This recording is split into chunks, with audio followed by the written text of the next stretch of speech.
Bismillahirrahmanirrahim. Assalamu alaikum wa rahmatullahi wa barakatuh. Muli mutya, mugamba mutya, mwasuze mutya, mwasibye mutya, obulamu bugamba butya. Amanya nze IBRAH Mukasa, yonna gy'osinzira okubanga otulaba nkwanirizaako ku Extra Digest mu Goba Nsonga. It's a beautiful day era nga tusinzidde Kampala mu ggwanga Uganda. Olunaku olwaleero ndi wasanyu okutegeeza nti twegatiddwako omukyala amanyiddwa nga Paulline Najjuma, mukyala awangalira mitala w'amayanja. Mitala w'amayanja is a broad statement mu luzungu kyoyinza okuyita abroad oba overseas. Ajja kuba atubuulira where in particular mitala w'amayanja gyawangalira n'ebirala. At the end of the day wetunaviira wano ojja kubanga okitegedde. Omukyalo ono ava mu company emanyiddwa nga WOLOKOSO Sons Limited, era nga tujja kumanya biki bye bakola. Olunaku olwaleero of course luwanjawulo nate okwawukanako ku lwajjo, naye nga tetumanyi nkya bwe lunaabeera. Tusaabusabi Allah n'olwenkya alugonze oba atuyambe lubeere lulungi ng'olwaleero bwe luli. Tugenda kutunulira ensonga nyingi nnyo. Omukyalo ono adiringa mu insurance. Omukyalo ono avunaanyizibwa ku kuteekateeka entambuza oba ensaabaza y'emibiri gy'abantu ababa bafudde emitala w'amayanja okudda okwaboobwe kuno ekyaddondo wano ewaffe e Kampala. Of course ebibuuzo bingi nnyo. Abalina abantu baba bawangalira ebweru, you know what it means bw'ofiirwa omuntu, kikitegeeza okukomyawo omulambo gw'omuntu oyo. Abatalina bantu bweru of course oyinza obutamanya kyekitegeeza. So tugenda kuba tutunulira ensonga mpitirivu nnyo ng'oggyeko okuyamba ab'eŋŋanda abako n'ab'emikwano abalina abaabwe abafiiridde eri. Of course alina mu insurance. Insurance it's a broad statement. Jajja okubanga naye atunnyonnyola wano ne wali. Wabula nga kadde kano kamusabe abuuze ku balungi abatulaba tutandikiraawo. Tweyanziza nnyo okukyaza era tusiimye nnyo okuba nti okyaliddeko wano ku Extra Digest mu Goba Nsonga. Nsaba obuuze ku balungi abatulaba. Bali nnyo ssebo. Abalungi abatuwuliriza, amanya n'eddoboozi Paulline Najjuma, nga nyimiridde wano mu kiti kya WOLOKOSO Sons Limited. Kampani eno esangibwa e Bungereza. Tubeebaza nnyo tuwa akakusa kano kubeerako nammwe.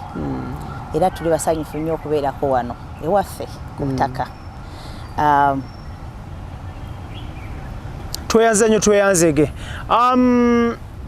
Abatulaba balyagadde okumanya mukyala Najjuma briefly yaani.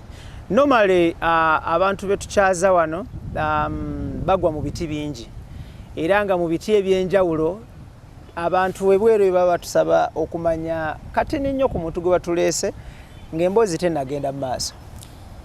Paulline Najjuma yakulira ekitongole ekya WOLOKOSO Sons Limited. Nze nateekawo ekitongole ekyo, I'm the founder, ate era nze CEO wa ekitongole ekyo ekitulibwa e Bungereza. UK. Okay. Ekitongole kino twakiteekawo okuyamba abantu baffe abawumulira mu nsi ez'ebweru nga wazigambye. Mu bitundu bibiri tugwa mu bitundu eby'okuyamba abantu baffe okufuna insurance gye tuyita funeral cover. Insurance eno gye tuyita funeral cover ng'eyambako abantu baffe okubeera nti bebavibwako abantu baabwe esobola okubayamba nekomyawo omuntu oyo mu bitiibwa, oba ne tubayambako ssente ezo okuwummuza omuntu waabwe aba asazeewo okuwummuzibwa eri ku butaka gy'abaali in UK, nga tobonyebonye nnyo. Kwegamba twalabanga ffe ng'Abannayuganda okusookera ddala abawangalira ku Bulaaya oba mu nsi endala ez'okumawanga, tetwakulira mu insurance wano. Wano e Buganda tetuli mu nnyo mu insurance. Kati emyaka egyaffe tegyaliwo maybe at all. Naye kati bwe tugenda tuwangalira mu nsi z'okumawanga ne tusanga nti tulina okubeera nga tutandika okuadjustinga embeera ze tubeeramu ng'ekimu ku ebyo nti tufiirwa nnyo ne twesanga nga tetulina busobozi bwa ssente kukomyawo bantu baffe mu bwangu. So mu kukolagana ne insurances, because Rapan Sons ekolagana ne top leading insurance providers, twasalawo ne tubasaba bakkirize okusaba kwaffe okuteekawo funeral cover. Funeral cover eno is a specific package kubanga teyaliyowo mu myaka emabegako ng'etaano ba insurance providers bonna e UK tebalina funeral cover package. So mu luvannyuma lw'okukolagana nabo ne tubasaba ne tugidesigninga ebeere ng'etuyamba ffe ng'abannayuganda na African communities endala eziwangaalira mu nsi ez'ebweru. Kava eyo nga kava ntono obeera ogikozesa nga mukama akuggyako omuntu wo, ssente ezo nga ozifuna mangu okusinga ku covers endala zino nga it serves the purpose ey'okubeera nti netufiiriddwa omuntu waffe. Abantu abasinga kye baali tebalina era ekitaaliwo ng'era tufuna nnyo obuzibu obw'okubeera nti no tusoomoozesebwa ng'omuntu atuvuddeko mu mbeera ze tubeeramu nga tewali ssente ezo. So kava eno okuva lwe baagiteekawo abantu bangi bagyejjumbidde, abantu bangi bayambye nnyo era twongera okukubiriza nti n'omulala yenna awangaalira mu nsi ezitali za wano ku Buganda agikozese agyeyune. Kale, Extra Digest mugoba nsonga tutebwamu ssente aba Sun Cargo Shipping Company abasangibwa ku IBRAH Park ne China. Bano basabaze maali okuva e China paka Mombasa mu only 18 days. Basange ku IBRAH Park ekizimbe Fortune Plaza omuwaliro gw'okubiri SF01 ne SF12 ze office numbers oba suites oba rooms mujja okubasanga ku Fortune Plaza ku IBRAH Park. Ate nga gwanajja wano ku IBRAH Park ojja kukwatagana n'omwami bamuyita Muwonge Ibrahim, ate nga ali e China ojja kukwatagana n'omwami amanyiddwa nga Malcolm. Bano bajja kusabaliza emaali awatali kuteteganyizibwa kwonna. Of course company eno eri insured, maali yo ne weba efunye obuzibu. Along the way there is compensation at the end of the day. Ate nga gwe ayagala okulabika obulungi okunyirira kubanga endabika yo kyekitiibwa kyo, kwatagana ne company emanyiddwa nga Nisk Beauty Experts abasangibwa ku MM Plaza omwaliro ogusooka F2 ye room number bakola pedicure, manicure nga kwotadde n'okuyoyota abakyala n'abaami mu ngeri ey'enjawulo ate nga batendeka n'abo abagala okukola makeup nga omulimu at the end of the day. So bettanire beeyunire buli kimu kitambule bulungi. Omwana omulenzi oba omwana omuwala ng'oli eyo wakoma mu senior 4 senior 6 oyina degree oba oli wa P7 no matter nkugamba ekintu kiri kimu, if you want to become a barista ng'oyagala kubeera barista owakabi ovuganye ku mutindo gw'ensi yonna, Roast Coffee Academy abasangibwa ku Alwada Molau Airport Road UAE bajja kutendeka obeere wakabi. Bawulidde okusaba kamwe n'okwemulugunya nti e Uganda tewali ttabi ne baggulawo ettabi enajja nankumbi litendekebwa baristas bavuganye ku mutindo gw'ensi yonna. Beekwate bettanire bakubire ku namba y'essimu eyo. Tulina omukyala Najjuma okuva mu Rapan Sons Limited okuva wali e UK nga baddiringa mu insurance nga kwotadde n'okukomyawo emirambo gy'abantu ababa bafiiridde e Bulaaya ne babakomyawo wano e Kampala oba e Uganda, then ne babakwasa ab'eŋŋanda n'ab'emikwano ne babatwala ne babaziika. It's a bit challenging of course. Tutunuulire kampani ya Rapan Sons eno yatandika mwaka ki? Rapan Sons twagitandikawo mu 2017 oluvannyuma lw'okukolagana n'aba insurance nga bwe badde nkugambako ne tukizuula nti twetaaga wo kampani eyinza okuyamba abantu baffe nga bridging a gap between the insurance provider themselves ne ba funeral directors okuyamba okutuusa abantu baffe wano obitiibwa. Okay, njagala tutunuulire buli atandika business aba alabye loophole ekifuula business ekikufuula ow'enjawulo kwe kulaba wali gap mu nsi muno nti bw'olaba nti ku kyalo kuliko obwetaavu bwa kiriniki n'ogitandika, that makes your business stand out of the crowd. Yes. So mwasinziira ku kyokutandika Rapan Sons eno ate era still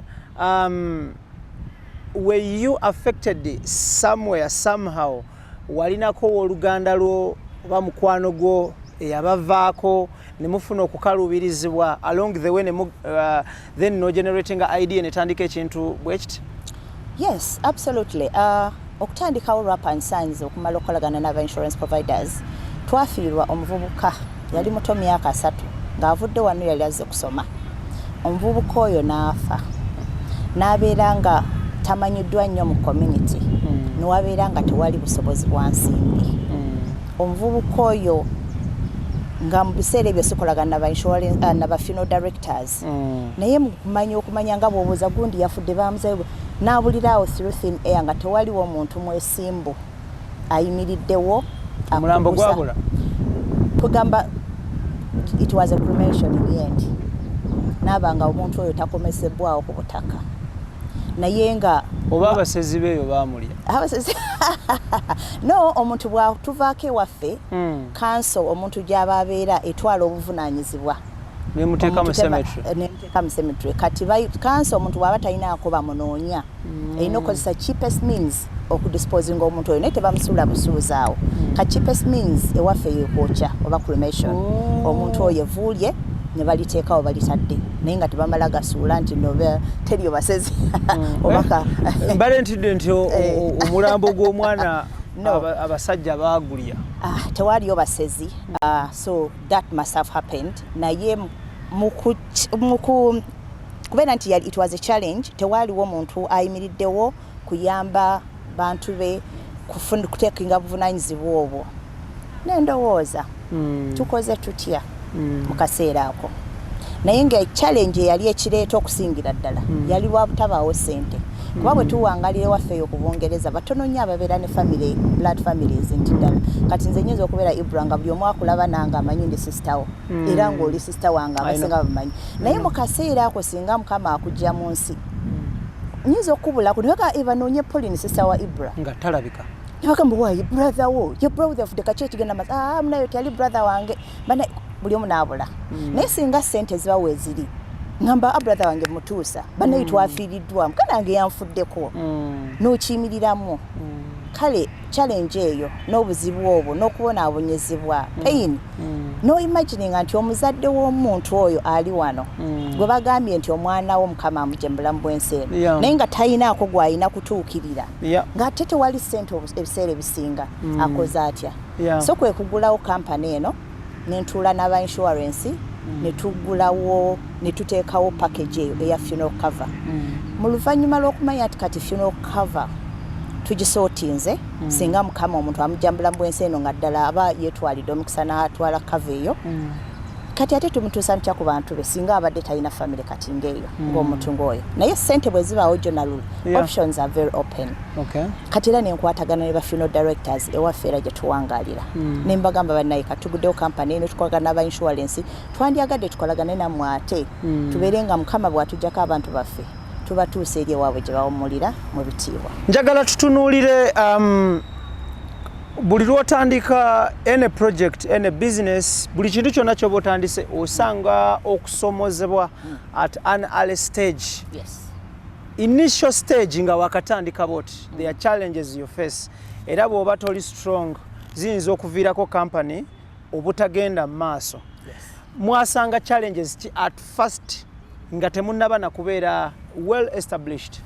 Challenge yasooka kwe kubeera nti ba insurance provider the big companies already well established tubagamba nti twagala mutuyiyizeeyo tu funeral cover package ebeere part of the other packages gye mutunda ng'already balaba nti tekijja kukola already balina packages zaabwe ezitambula nga bambuuza kati gwe Paulline eno funeral cover package it's only going to work for Ugandans.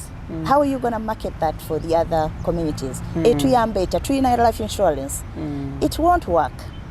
Kyantwalira almost omwaka okuba convincinga nti kijja kola.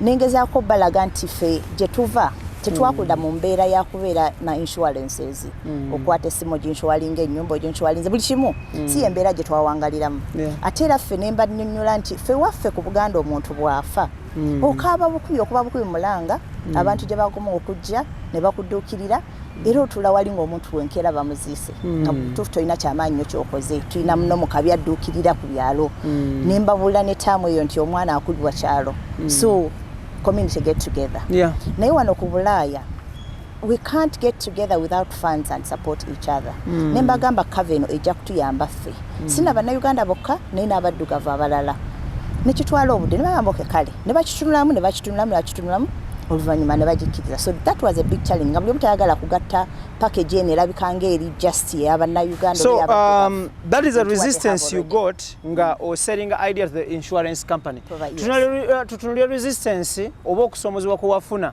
okugezaako okunnyonnyola bannayuganda tetubaleetedde enteekateeka bweti eyo challenge era tukyagifuna nakati ekyali ongoing tulina era abantu abatannaba kulaba bulungi bwa kintu kino naye kati twebaze Mukama oba nti bagamba wali ekiwabeerawo n'ekirungi nti mu kaseera kano ke tuyiseemu omwaka gumu last year oka pandemic abantu abasinga bazuukuse ne balaba nti no omuntu okwetegekera embeera eno kubanga first of all mu culture yaffe tetwogera ku bigambo byakufa kati toyinza gamba muzaddewo nti naye taatomanyi Mukama singa abakujje mu nsi tukoze tutya kinene nnyo si bintu bye twogerako omuzadde ayinza n'okugamba nti oyagala kunzita lwa bintu bye nina kiki omwana agudde ddalu kugamba okufa ffe wano mu culture yaffe si ekintu kye twogerako so still n'abantu ab'emyaka egyo egy'abazadde baffe bakyafuna obuzibu obwo okukkiriza nti banaye tutule ku mmeeza twogere singa muzeeyi oba ovuddewo tukoze tutya naddala bawangaalire waffe ne katugenda tulaba nti okufa is part of life it's one thing that's guaranteed ebirala byonna oyinza obiplanningira nomanyi oba tebiibeerewo naye okufa is part of life the challenge you have is don't know when and how you'll go so kati abantu bagenda baki-acceptinga nga olina okutegeka how you'll be celebrated naddala abawangaalire waffe olina okutegeka otuuse otya ku butaka oba bakuziise batya mu kitiibwa ng'ekintu kyokka kye tulina is a solution of having the funeral package. Tuli ku extra digest mugoba nsonga Ibrahim gemanya gange tuli ne mukyala Najjuma awangalira Bungereza era nga bano bavunanzibwa ku kya insurance eri gw'omulamu n'ebintu byo then ate ne bavunanzibwa still kulaba nga ba airliftinga ababa bafudde ne babakomyawo e Kampala wano. Of course, omuntu bwafa nga afiiridde mitala w'amayanja depending on the country ababaddeko n'abantu baabwe mumanyi ensonga y'eddiini eba tekyakola because obusiraamu butugamba nti bw'ofa omusiraamu tasula bagira bwe bati nga bakuziika ssaawa 8 kati bw'ofiira emitala w'amayanja they even take months ne balyoka bakukomyawo wano ne balyoka bakuziika so ebintu bingi nnyo bebateeka ebbali ne bagamba nti katulabe embeera eno n'eri so tuleese omukyalo n'atubuulire of course the rate at which abantu bafudde ebadde so alarming olw'obulwadde bwa COVID-19 oba coronavirus era nga wabaddewo okusomozebwa kungi eri bano abavunanyizibwa ku kintu ky'okusaabaza abantu bano ababa bafudde okubakomyawo e Kampala wano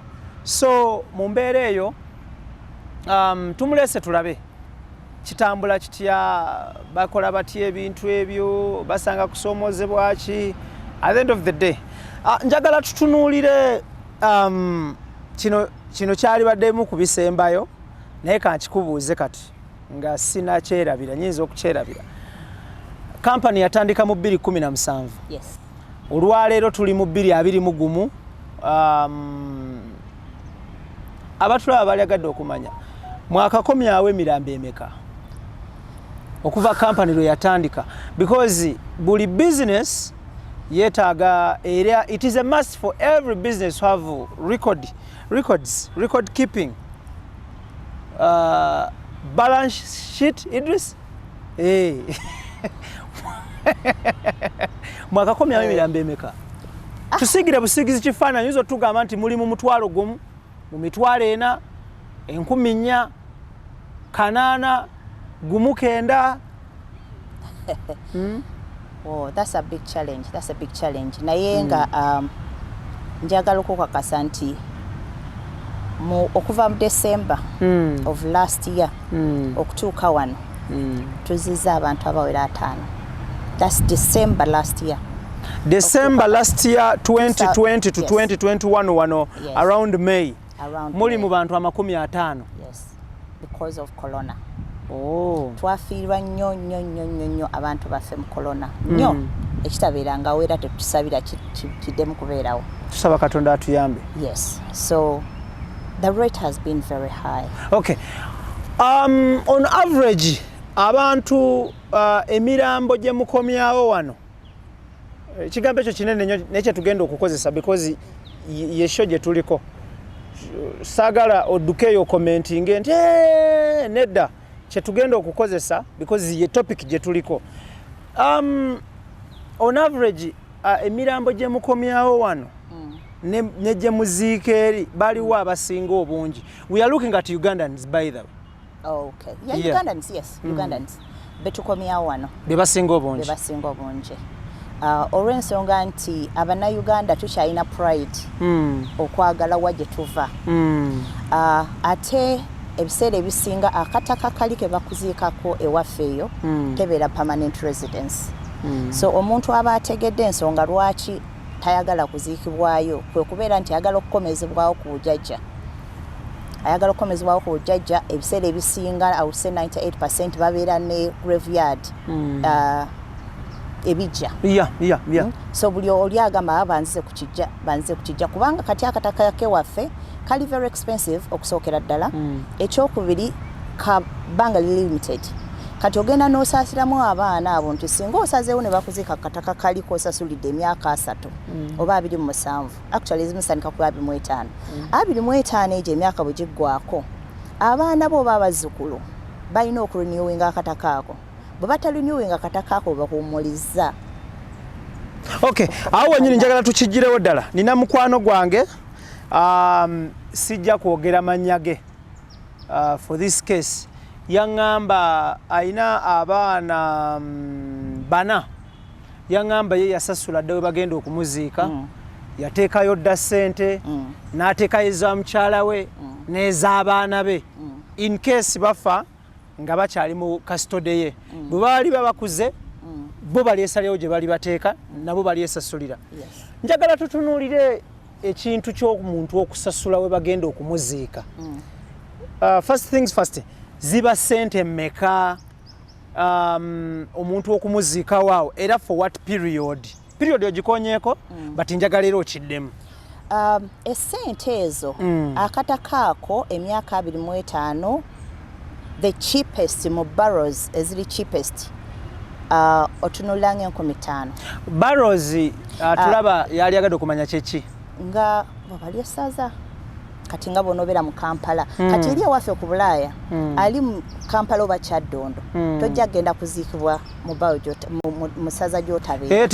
Tebajja kujja no bakuteeka Embaale. Bw'oba oyagala okutwala Embaale bajja kukuguza kali akataka k'Embaale double the price from where you are. Weeri olina okubeera mu LC eyo mwoli kubeera ba consulting owanga bwe banagamba chairman nti owaaye ono Paulline Najjuma mutuuze waamu n'ekifo nti ye leeta ebimulaga nti mutuuze n'abiwaayo. Olina okulagayo nti osasula omusolo gwa kanso kyekisingira ddala obukulu n'ebirala biyinza okukwatako kati bw'oba toli mutuuze waamu mu region eyo tosobola kuziikwawo naye bw'oba osasula double the price basobola okutwala gy'oyagala. Ate awamu era bagaana ne bagamba nedda cemetery yaffe eno y'abatuuze ba wano. Okay, njagala tutunuulire omuntu tugenda kukozesa tugenda kunokolayo ekitundu kimu tujja kutwala East London.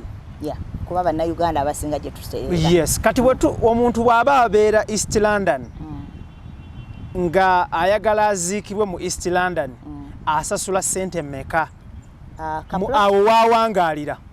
Akasooka ka emyaka 25 ka 2,275 eza pound. Emyaka 25 2,207 mwataano za paundi nga osasula we bagenda okuziika for 25 years. For 25 years. Yes. Here comes a scenario. 25 years giweddeko. Kyekiddako. Gy'oli eyo owummuliddeeyo. Owummuliddeeyo akataka bw'aba bulayo emyaka 3 kanse wandiikira abantu bo ne bagamba nti akataka k'omuntu wammwe kagenda kuggwako. Liizi eri mu kuggwako. Liizi eri mu kuggwako. Kuba kataka ako kabeerako owuna. Ye next of kin oba wano kyetwandise omusika. Yaba omusika. No necessarily omusika awo. Naye wabeerawo omuntu aba alina ownership ku ttaka eryo. Kati tutwale nti landlord nyini ttaka eryo. Nannyini kataka ako 4/6. Weba bakuziise? Weba bakuziise ka 4/6 only. Kati waba awulayo emyaka 3 kaggweeko bamuwandiikira ne bamuwa option y'okuba nti akalinywinga another 25 years. Ate olwo bawandiikira abafamire yo abakulinako obuvunaanyizibwa gwe omugenzi. Nti akataka kano awali omugenzi kagenda kuggwako bw'oba osobola okalinywinga another 25 years ng'oyongera okusasula. Bw'oba tokalinywinge ojja kuba tokyakalinako ownership ebikaddako. Kati nemereddwa okusasula renewal to renew okulinywingira omugenzi wange entaanaayo oba amalaalo ge kyekiddako. Obeera tokyaginako ownership. Eyo cemetery ebeera kati property of the cemetery. Ebeera tokyaginako ownership. Oba tokyasobola kujja n'ogamba akataka kange omuzadde wange bamuziika wano oba njagala okukola bwenti ne bweti oba tokyasobola. Kati bo bakozesaawo ki? Basimulayo omuntu oyo bongerako omulala ne bamuziikako. What do they do? Omuntu oyo tasimulwayo naye cemeteries zituuka ekiseera ngaawo tebakyasobola kuziikawo eyo cemetery ne bagiclosinga. Kubeera ne bw'oba ogenda okugula akataka ako ng'otandika bakubuuza oyagala myaka emeka 25, 5, 75 oba 10. 10 is the maximum you can have. Kati kuba wabeerawo ebitundu kati nga bw'olaba wano wetuli bayinza okuba nti okuvaali okutuuka wali liizi yawe esigazaayo ebbanga bw'etyo awo tekyasobola kuzikawo baagala liizi ya myaka 5 ne bagamba okuva wano okutuuka wano kale osobola okwekisendinga osobola okulinyowinga so ekyo bakikubuuza ku initial stage ng'ozobatuukira nti njagala okuzika wano omuntu but I think abantu babeera bothered nti liizi gundi eweddeko period eweddeko ya 27 years over 25 are they bothered? Why would someone renew? Kuba kati oyagala muzadde wabeere ng'akyalina history nti awo bamuziika. Abamu baagala nti nno naffe bwe tunaafa twagala batuziika mu cemetery eyo ng'era kye wagambye okusooka nti waliwo abagula pre.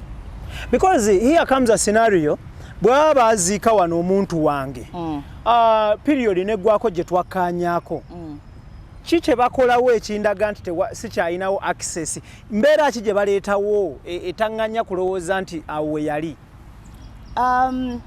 oba tokyalina free access kati ewaffe eri omuntu bamuziika tulaba ng'ebimuli ebyo abantu bajja ne bateekawo ebimuli ebyo n'akyusa ebimuli nassaawo ebirala oba ku birthday eyo ne bajja ne bakolayo kye bakoze oba tokyalina that freedom of doing that because time eyo yaggwako liizi yaggwako.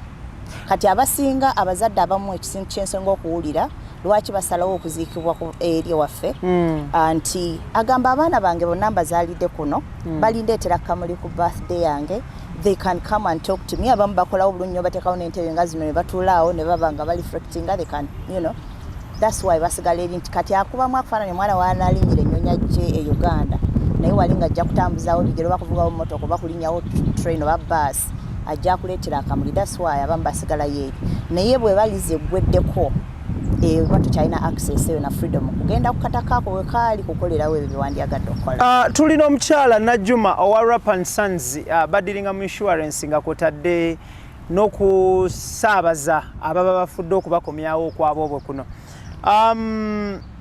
Rap and Sons erina abantu beetakomyawo wano ne baziika eyo Bungereza. Yes. Kibeera kitya?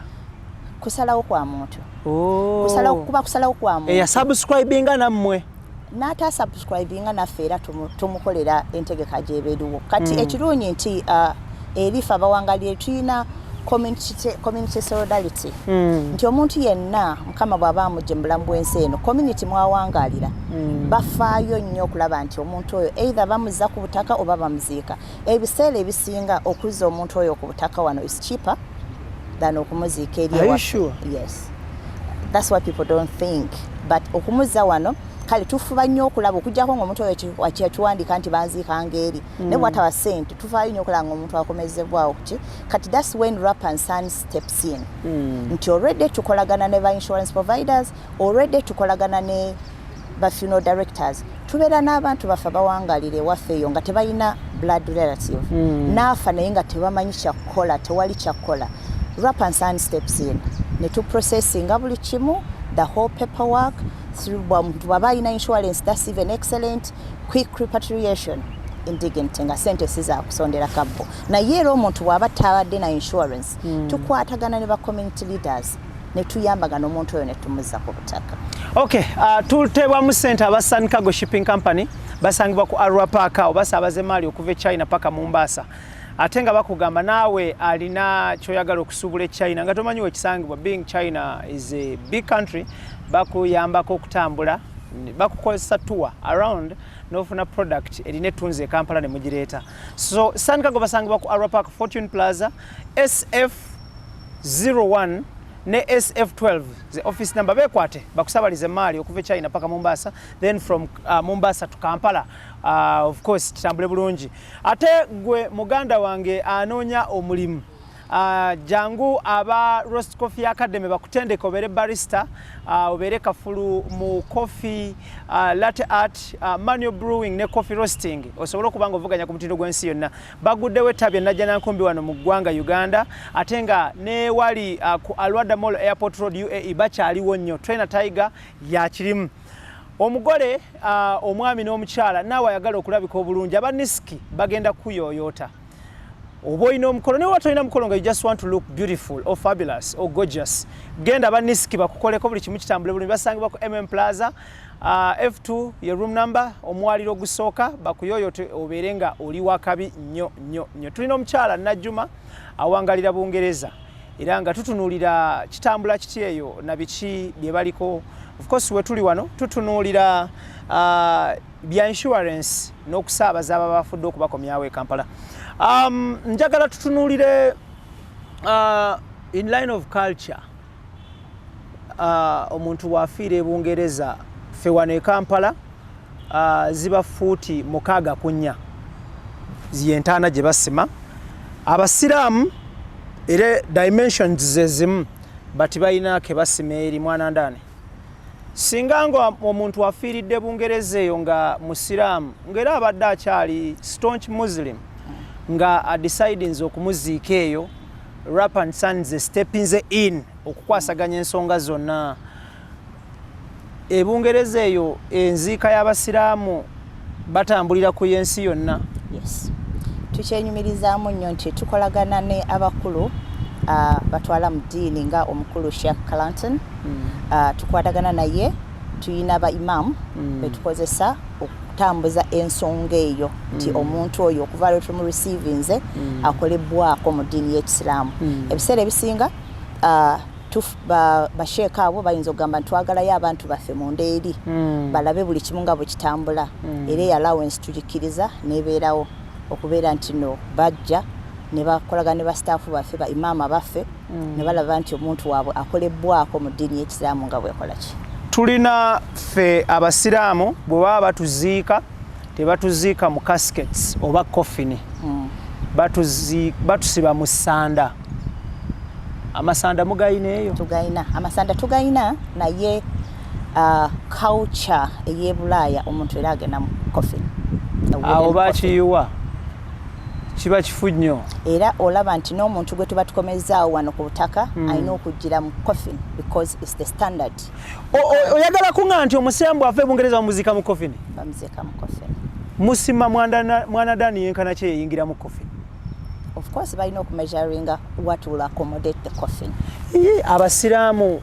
e Bungereza eyo banafu nnyo okuwakanya ekintu kino lwaki tebakiwakanya in the early stages eyo topic sijja kugiyingiramu nnyo area eyo sijja kugiyingiramu nnyo kankome mu kyeninamu confidence ekyo tujja kukiddira naye nga according to the rules of the councils and the culture and the grounds council ye determining ekyo the culture around it kuba kati waliwo ne cemeteries ezimu zetuba nga tetukkirizibwa kuziika bantu mu casket nga it has to be a wooden coffin because they are preserving the environment. Okay. So it is what it is. Wano we baba bazika abantu bayoyota nnyo amalaala ago ne bateekako mabo ne bateekako mabo abamu bateekako tiles ne babyoyota nnyo ne bateekako ekifaananyi ky'omuntu abamu bateekako talazo date where ennaku ze amanya ge ennaku ze yafa bichi mubikola ebyo nayeyo because ndaba bateekawo akayinja nga keesunise bwe kati nga kawanvu nekiggwa omuntu asaana okujja n'akubuukirako kati culture ya cemeteries ku Bungereza batunulira nnyo nature preservation. Kati waliwo cemeteries area nti tebaagalamu bintu bino nga bya sementi bya tiles na biki so they won't allow it. Waliyo areas nga abantu bagamba nti twagala kubeera mu natural environment ngero omuntu bamuzika bamuteekako just kapande kalaga nti mumanya ge ng'asigala wali flat bateekawo omuddo bwe buti naye gw'omanya nti okuva wano bwe wati wali omuntu oyo ate era waliyo area nga basobola okukkiriza n'okola ebyo n'ozimba omuntu wo n'omuteekako tiles wabweru so si munda munda temuteekayo tiles munda tebateekayo tiles because cemeteries after 100 years it can become a garden so kati babeera strict. It can become what? It can become a garden nti bw'omala liizi y'okugwako n'obeera nga awo tokyagenda cemetery ebeera closed kati they can you know sijagenda into that much details naye nga kyengeza kugamba nti cemeteries zibeeramu ebitundu we bakkiriza nti these are natural preservation kati gwe bw'oba oli mu casket nga tebajja kukkiriza kuziika muntu omwo area waliwo cemeteries nga zo zigaanira ddala casket it has to be natural wood nga after while natural wood oyo ayina engeri gya avunda biki yes avundira omwo so birimu complication kati gw'omuntu abeera choosing okuziika ku Bulaaya ebyo noyinza obitunulamu n'obw'oba oyagala genda mu beautiful casket olina ssente zo nga te cemetery tejja kikkiriza ekyo nakyo kiyinza okuwaliza ogamba waayi kabanzizeeyo eri ewaffe gye mpangalira kuba wano entaana bagiyoyota bw'ogambye ssente zo ze zikumako okuyoyota entaana yo naye wali olina okufollowinga ekiri mu cemetery ekiri mu area you can't change it. Okay, mu kukomyawo abantu ababa bafudde e Kampala wano first and foremost njala tusooke tutunuulire tudde ku point ya insurance before that question because literally ejja kuba envuga to that question. Abantu bano bemugamba bayingire insurance on average mbajjako sente mmeka omwezi oba ziri weekly ziri daily it's monthly or annual? Insurance ezo is assessed based on your age emyaka gyo and your health. It's a monthly premium. Okay. But how much you pay is based on how old you are and how well your health.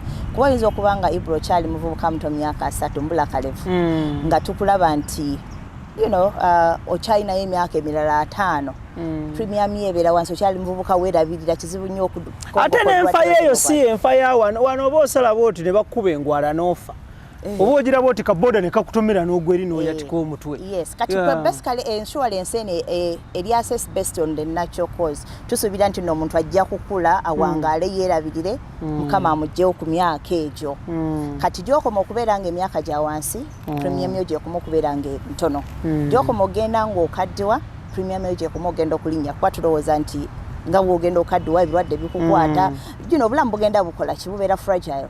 So the earlier you take the cover, the better for you. So cover ezo za buli mwezi naye ekirungi kya funeral cover eno gye twateekawo nti amangu ddala ng'omaze okusayininga documents ezo zitegedde no activating your premium mukama ne bw'agamba nti akuggyeewo omwezi oguddako a full package is paid to your next of kin oba family yo. Oh, that's good. Telinga covers zino endala nga life insurance kuba abantu bafuna obutategeera bulungi between life insurance ne funeral cover eno gye twateekawo okutuyamba purposely to serve the funeral processing. Nti life insurance bagikuwa okumala ebbanga kati bw'ekiwala myaka 3 bayinza okugamba tugenda ku insuring emyaka emirala 3 mukama bw'aba takujje mu bulamu bw'ensi eno mu myaka egya 3 egiba gizzeeko that's potea olino girenewing ate wono girenewing kati ekute wa myaka 3 ojja kuba mu nkaaga mukama wa 10 mukaaga ojja kuba kwata ebirwadde obulabo olusi tokyakola nakola you are getting into retirement tewali insurance provider ajja kwagala kuwa cover naye kye twateekawo funeral cover eno we are very proud of it nti baagikiriza ne tugiteeka ku market nti teyina expiry period IBRAH wogitwala wano myaka ginasatu paka mukama wakuyitidde bwakuyita myaka 3 mugumu full cover paid myaka 5 full cover paid bwoweze ekyenda nga mukama akyakukumya embulamu bw'ensi eno you stop paying but the cover is active atulinda bulinzi at 90 you stop paying yes so tukubiriza abantu buli omu gy'oli gy'otulabira ng'olina omuntu wona ddala wangalira Bulaaya ne bw'ataba London oba UK yonna gy'oli fuba okulaba nga otwala covers nga zino kuba ojjawo oba wadde abantu mu peace of mind nawe kennyini n'omanya nti mukama wanaakugirawo wonna omutwalo gwo webuli omutwalo ogwo paka ekywagikola nga yamutwalo ogwa pound omutwalo ogwo sente nnyingi nnyo tusuubira nti nno ne bwewayitawo emyaka tuli miliyoni nga 4 mu meka Uganda 45 probably depending ku rate ya pound naye kye tusuubira nti esente ezo ziba zijja kuzza bulungi nesigadde n'endala zisigadde. Mukyala Najjuma njagala tutunuulire ekyo kizeemu bannayuganda abazaaliddwa e Bungereza. Of course waliwo bannayuganda abazaaliddwa Bungereza cut of their history shegeera tekibajjaako kuba nti bannayuganda naye mu bitabo byammwe baba Bangereza. Bannayuganda abazaaliddwa e Bungereza bannayuganda abagenze e Bungereza past 18 years nga nze bwe nalowooza nti ndijjayo inshallah ne bannayuganda abatwaliddwa at an early age n'abagenze mu bukulu bonna at large barespondinze batya towards this cause and at what percentage have these Ugandans responded to the cause? It has been a slow process. Naye nga bwe nkugambye nti awali ekirungi wabeerawo langi eno yeebuuza nnyo balaayi obwo obulwadde butuluma nnyo.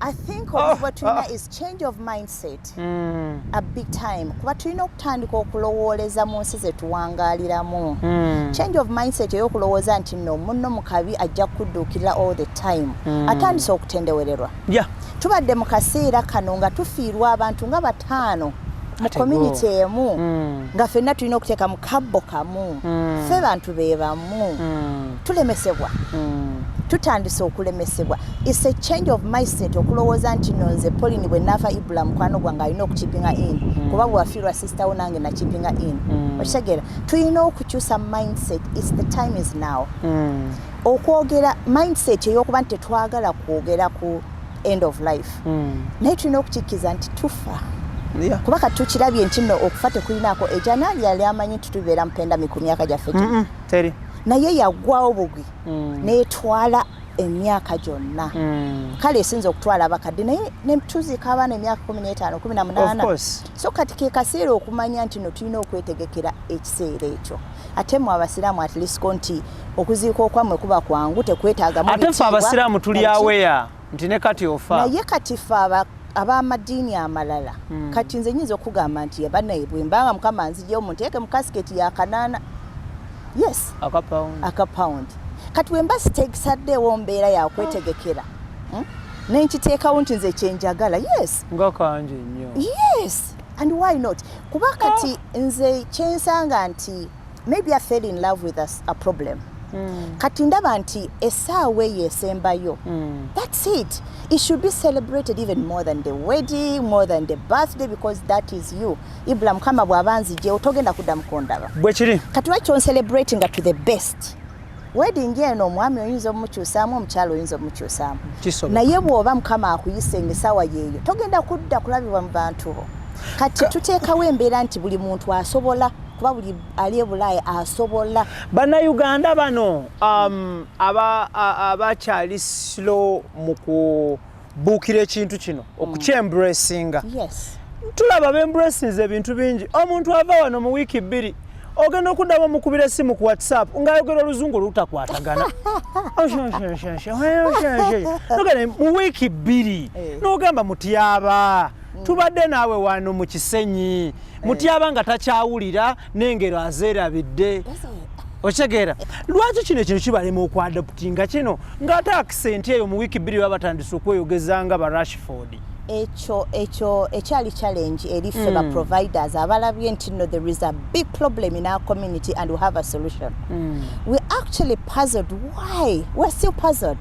Naddala wandirowoozeza nti mu kaseera kano ke tuyiseemu akanawookeera tufiiriddwa abantu bangi buli muntu atalina insurance eno yabadde adduka misinde najja on board. Wakyaliwo a lot of resistance.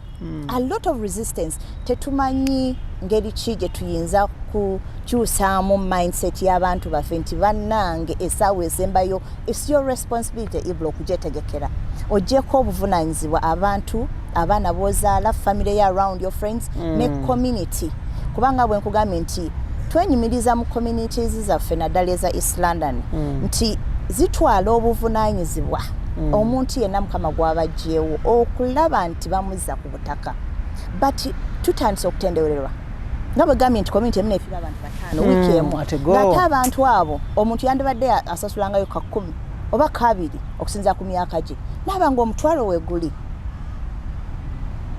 so tukyebuuza ngeri ki gye tuyinza okuintroducingamu tulina omanyi bannayuganda bensinga okwogerako because bimanyi ndi munnayuganda and I've been to Uganda nzaliddwa Uganda nkulidde Uganda nsomedde Uganda.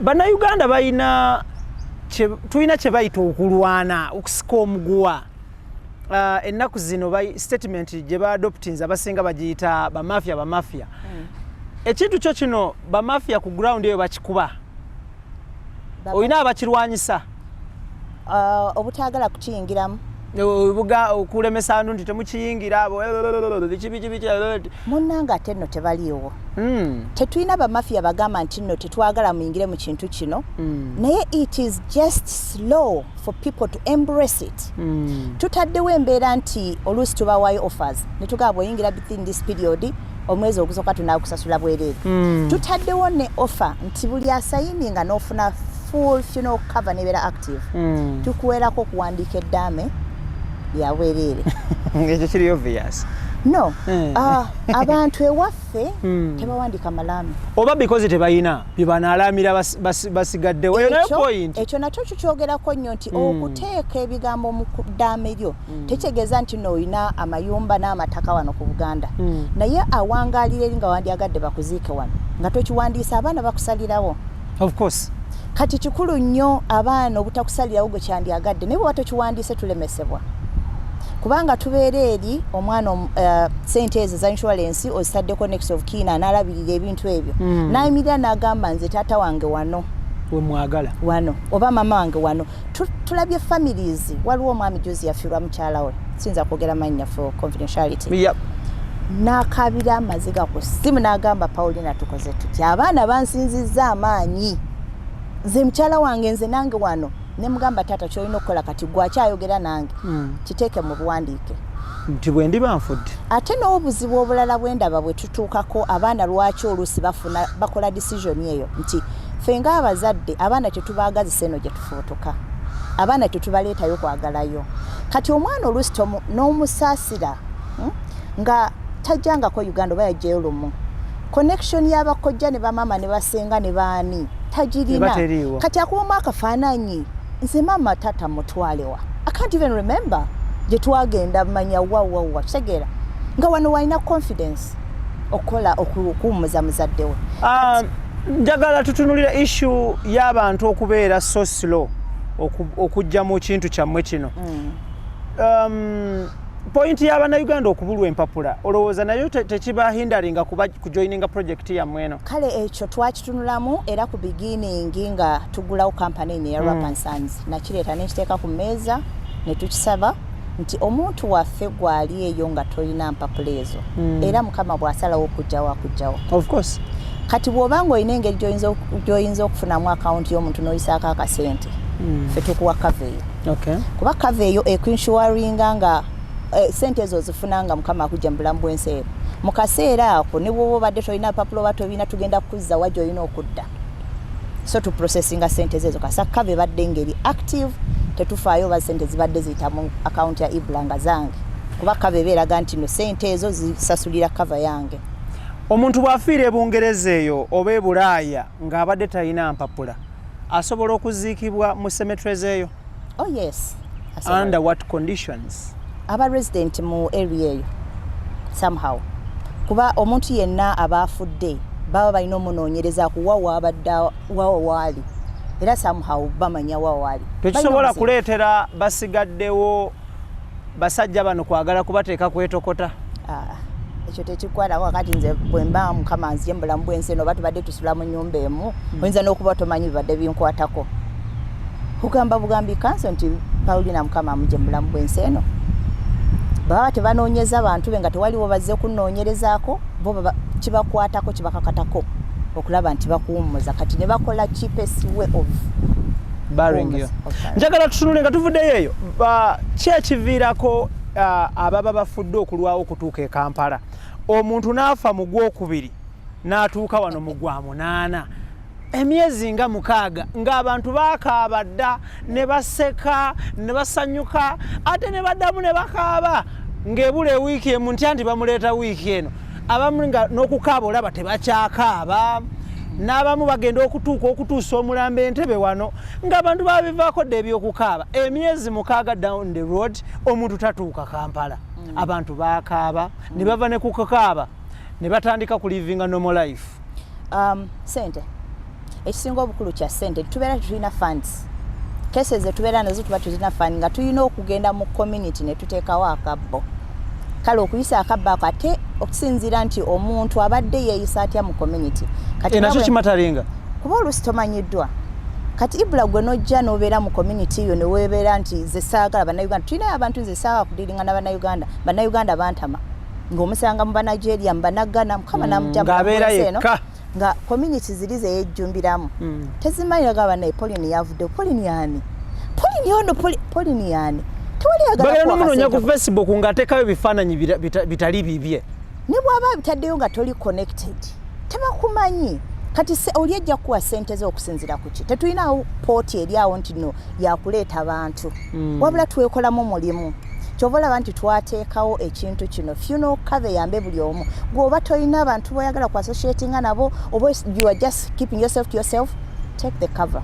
Rap & Sons will do the needful ekutuuse mu bantu bo era kino ekintu tukikubiriza nnyo kati tugenda kitandikawo mu community leaders nti tufune engeri y'okubeera nti buli community leader amanya abantu bannayuganda abali mu area ye so that kitwanguyiriza embeera zino kubanga zibeerawo ne tufuna challenges omuntu nti bamusanze mu nyumba yafudde nti police ne mubirabanga mubiraba ku Facebook nti banaye banoonya abantu boona omuntu nga buli omu tamumanyi naye in the end tufuna abantu kati fenga company wetuli okubanga tukwasaganya ensonga ezo so bwe tukolagana ba community leaders Mukama omuntu wabujjambula bwensi eno kiba kitwangwira ate bwoba ne insurance kyanguwana nnyo kati tulina ba funeral directors betukozesa nabo tubeenyumirizaamu nnyo ewaffe eri na wano ku butaka wane Kampala mukolagana ne baani tukolagana ba Curious Funeral Services bakola omulimu ogw'ettendo tubadde mu pandemic eno eya nawukeera abantu nga batufaako nnyo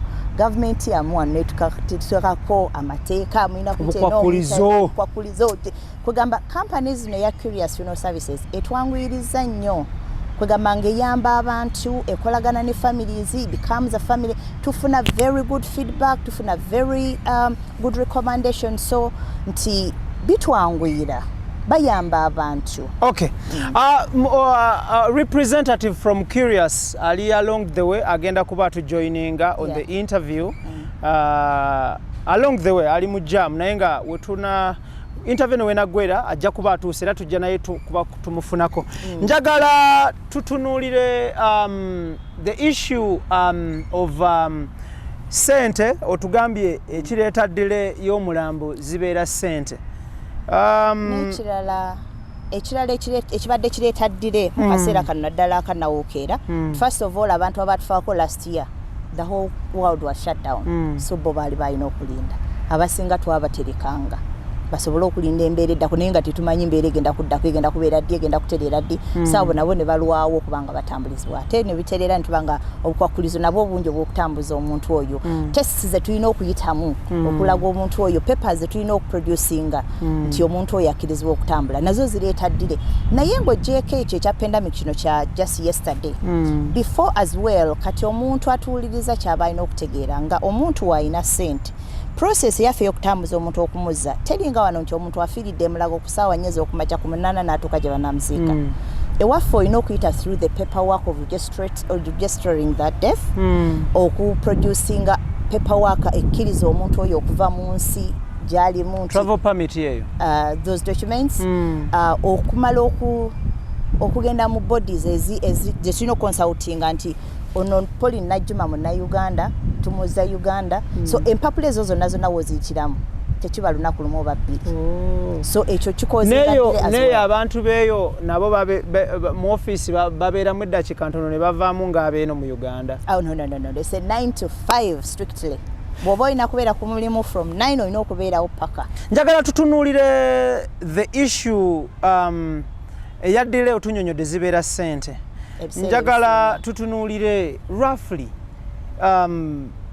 ennyonyi okuflyinga omuntu okumujja e Bungereza omulambo gw'omuntu ogukutuusa e Kampala wano eya tiketi y'omulambo eyo ebanga mu ssente mmeka ng'oggyeko no pandemic ebeera mu pound 1225 standard omulambo ate omuntu omulamu kisinzira you can shop around kubanga airlines zibeera nnyingi nnyo naye cargo ey'omuntu ey'omulambo tegenda buli ku airline so ebeera ne specific airlines with a standard price okujjako ng'omuntu oyo abadde munene nnyo volume nebanga nene nnyo nga weight nene ne bayongeramu naye nga standard pound 1225 okay okumutuusa wano ku butaka zibeera airlines ki ezisaabaza abo abafudde airlines zonna tuzikozesa naye nga esingira ddala ffe kampani yaffe gyekozesa is Emirates eyita Dubai Exodus mugoba nsonga IBRAH Mukasa gemanya gange tulina omukyala Paulline Najjuma era nga omukyala ono ava mu kampani emanyiddwa nga Rap and Sons Limited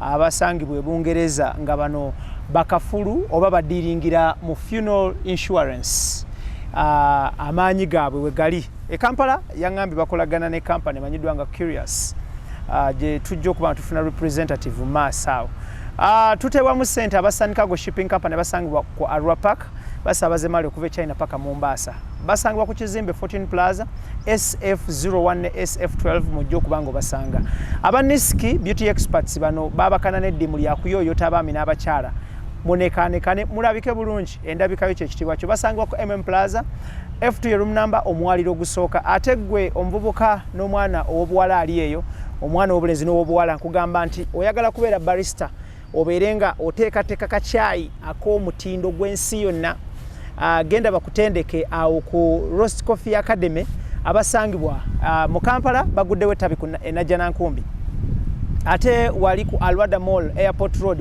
we bakyali mu UAE bekwate era trainer Tiger ya kirimu njagala tutunuulire issue ya omuntu kati afudde mufunye ebiwandiiko ebitambuza omulambo ogwo paka Kampala wano wabeerawo ebiseera ebisinga okusika omugwa between the relatives afudde nti ate banaamuziika ewa mukyala we oba banaamuziika ew'omwami we ebyo mubiyingiramu oba ogwammwe guba gwakusaabaza afudde waffe guba gwakusaabaza mukama gwajjeewo asinga okuwininga omuguwa tugenda naye no actually no si asinga okuwininga omuguwa ewaffe eri next of kin abeera ne powers next of kin oyo kankyogereko nti next of kin oyo eri ewaffe gye tuwangaalira ku Bungereza tekitegeeza nti no ye mwami woba mukyala w'omwana gwe IBRAH oyinza okusalawo nga nze Paulline mukwano gonze next of kin lwaki nti ondabyemu obwesigwa singa mukama akujja mu bulamu bw'ensi eno nja kutambuliza celebration yo nga bwandijaagadde nga sikozeemu bukumpanya so nonteekawo nti nze nja okubeera naye ebiseera ebisinga nti omuntu bw'aba takitadde mu buwandiike ng'akyogedde bwogezi wabeerawo obuzibu kati nga tugambe nti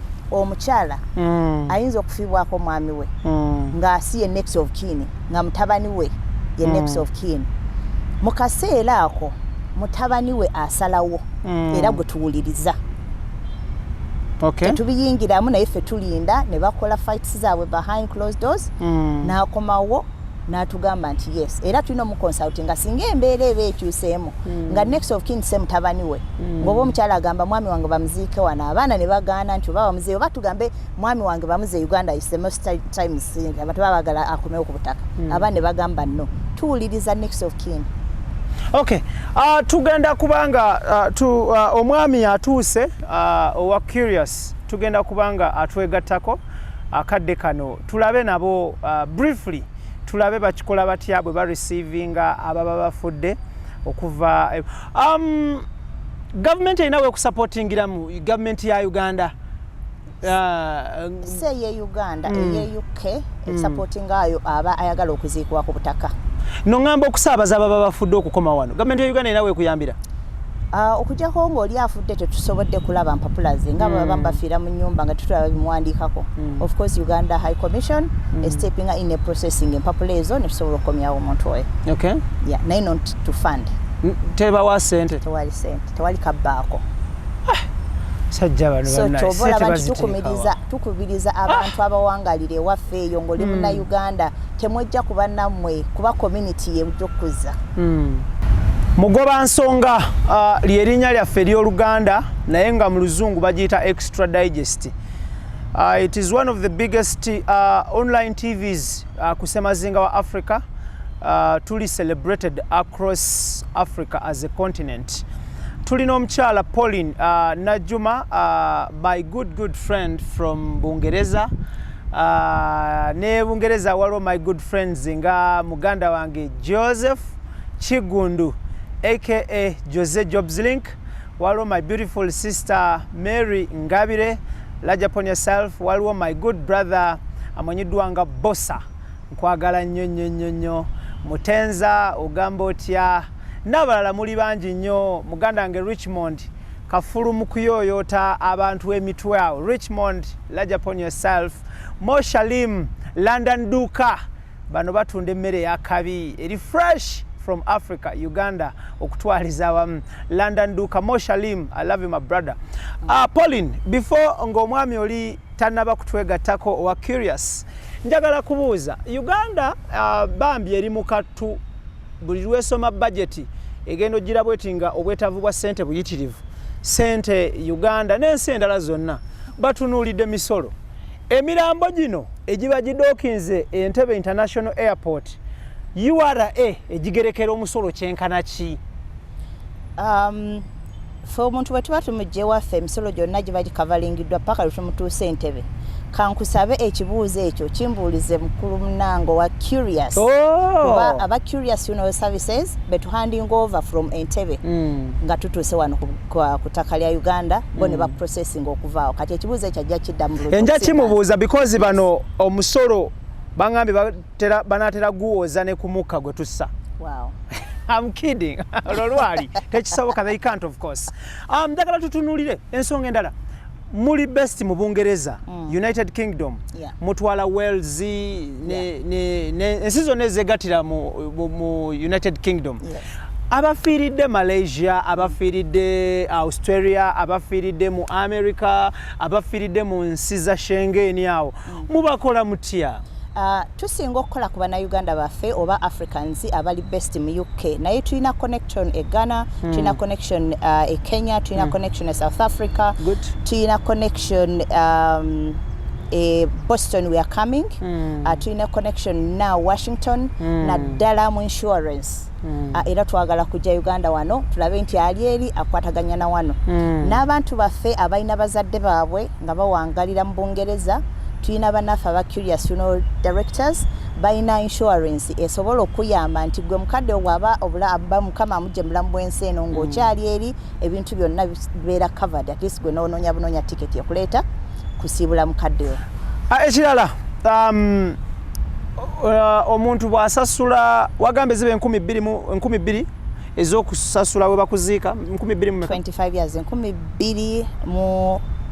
12,225. Okay. 10,200 ne bu pound obugwamu. Bwenzisasula ne banguza ka portion kalizi ya myaka 25 bwe jiggwako emyaka 25 mu cemetery bali banguza okuteeka omuntu wange nsobola okukomawo because watugambe bakuweereza ebbaluwa ekugamba nti either renew oba we are taking over so bwe bampeereza ebbaluwa ya renew ng'ebbanga liri nearing okuggwako nzikirizibwa okukomawo nensimulamu omuntu wange nentikka amagumba ge n'ebisigalira bye kunyonyi ne bamuleeta Uganda oba nenkyusa cemetery endala because ono muntu wange ekyo mu experience gye mbadde mu funeral industry sinaba kukiwulirako naye kyemmanyi nti okusimula omuntu e UK is a very long-winded process gy'oyitamu olina okugenda mu kkooti olina okuwaayo obujulizi lwaki otataaganya eddembe ly'omufu kizibu nnyo okubeerawo naye sinaba kukiexperiencingako but it's very very hard kubanga waliwo family eyafiirwa omukyala yafiirwa mwami we family ewane Uganda neerwana nti yagala mutabani waabwe akomewo naye nga family yonna eri egambe bamuziika wano ne babuuza nti ne bwe banaamuziika tujja kujja tumugjeyo ne bakuba amasimu ku cemetery bagamba tekiriiyo tekijja kusaboka kubanga family next of kin yasalawo kyekyo era tebadda mukuwolereza so kati kizibu nnyo olina okuyita mu kkooti sente z'osasula obusasuzi okugenda mu kkooti appearing oleete paperwork from council onyonyole ensonga lwaki agala okugjawo omuntu oyo gwewawummuze dda 25 years it's a long-winded process akatalekeka in line of culture wano bagamba omulambo gusibye emmotoka egaaniddewo ne bagukuba emiggo ne bateekawo amagi wansi bagulinnye bingi omaze emyaka emeka Bungereza over 25 years wano bakuba emirambo emiggo nga gusibye eggaali riblosaga oli akuba emirambo emiggo wuuyawo ba emiggo n'agamba lwaki so in line of culture omulambo ebyo gisobola okusiba enteekateeka yona ne bagamba nti gugaanidde kungulu wano emirambo gigaana obutaziikibwa n'okutambula ewaffe barespectinga nnyo omuntu atakyayogera nnyo kyova olaba nti tukubiriza abantu nti wandiika eddaame lyo kuba bw'oba tokyayogera kyewawandiika ate era nakyo tukirwanirira tuba tulina we tusinze nitukiwanirira omuntu atakyayogera nga mufu ali mu procession atambuzibwa ku luguudo buli omu ayimirira n'amurespectinga tuba tulina okuyitawo tewali ayinza kukuba era n'emmotoka zikuwa traffic emizimu emirambo mugikwata mutya mikakamu oguba gwalinnye nnyo ne gutuuka eri gukakkana mukakamu abantu okay kati ninyo just a minute extra digest mugoba nsonga katufune omwami wa curious tovaawo kati ninyo tukomawo okay tuli ku extra digest mugoba nsonga wootulabira wano twegattiddwako omwami amanyiddwa nga Katerega Kata gwenja okusaba ababuuzeeko then tutandikirawo buuza ku balungi abatulaba tukwanirizaako ku show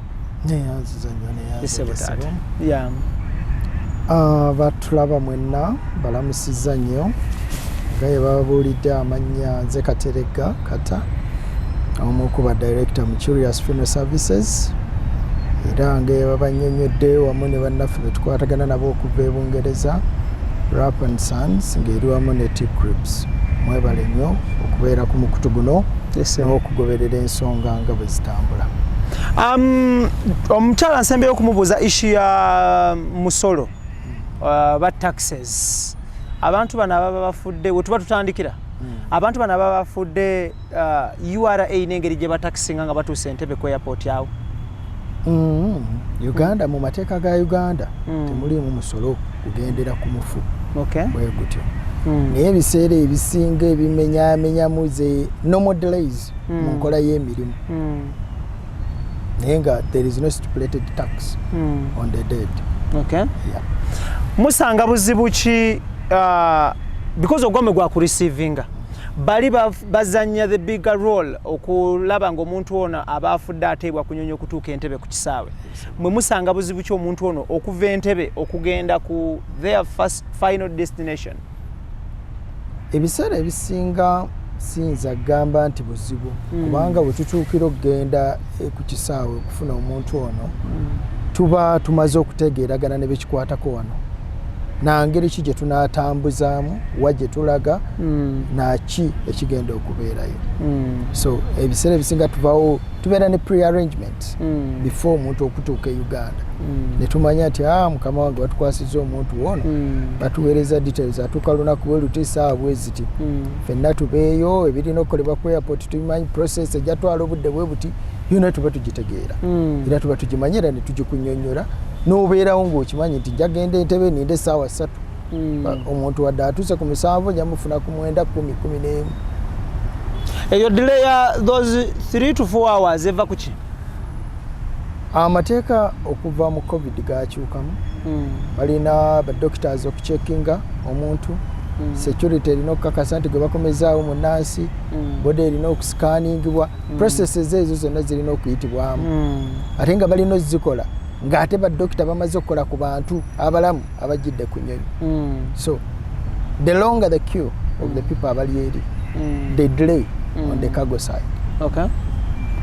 Musanga kusoomozebwa ki mu mulimu guno? Mulimu guno okusoomoza mwekuli kungi. Kuba abamu baha batwala nga abatamanyi kye mukola. Ng'ate gwe omulambika kye kyalina okukola. Ebiseera ebisinga ze kyentera okugamba abantu. Gonsinga okumanya ku by'amawulire. Sijja kujja nkusomese kiki olina kukola nga nzizeewo. Wabula olina kuŋŋamba ŋŋenda kutambuza bwe nti. Naye oli ajja ng'asuubira y'amanyi ky'ogenda omukolera.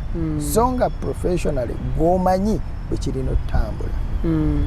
Kintu kye batulina okwessaamu nti ky'otamanyi kkiririza mwoyo alina obukugu mu ekyo ky'oba tomanyi atuukiriza obuvunaanyizibwa bwe akulambike nga bwe kirina otambula. Toleeta amateeka go nti nze bwe mulaba munkole bwe muti mukole bumave.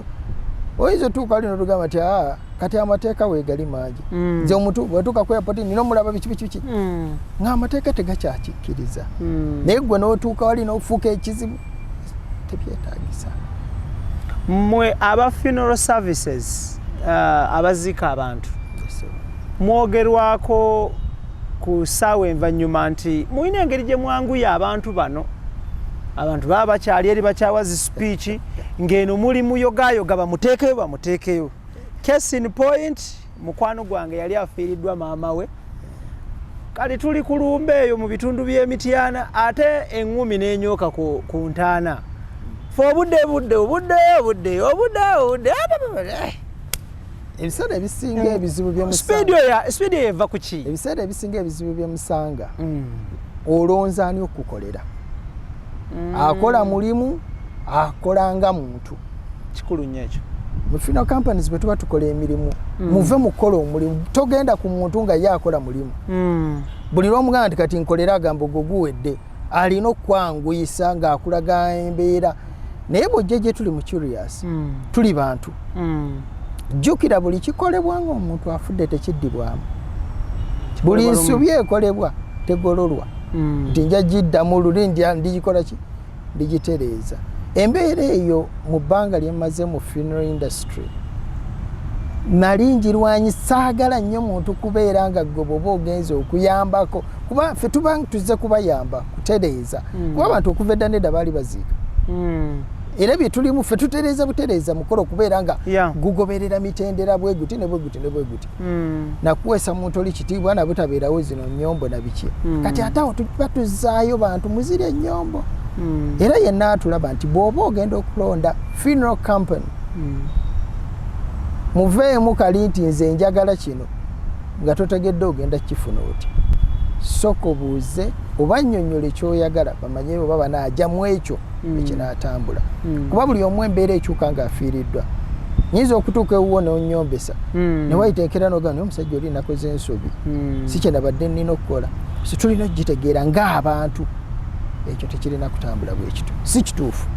Nekyokupapya abantu mu kuziika oba papya ku ki? I understand. Thank you. Tulina Mwami Katerega Kata. Is a director mu Curious Funeral Services.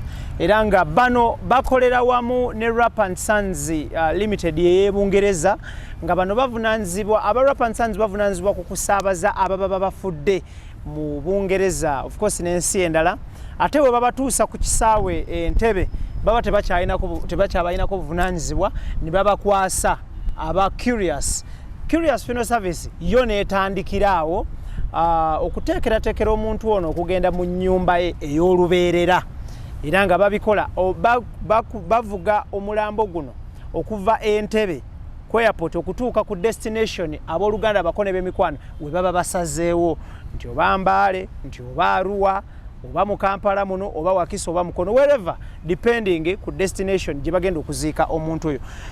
Mu bigambo biri bisatu nga tuwunzika musangibwawa mukola nnaku ki na nnaku ki era mukola mikolo ki?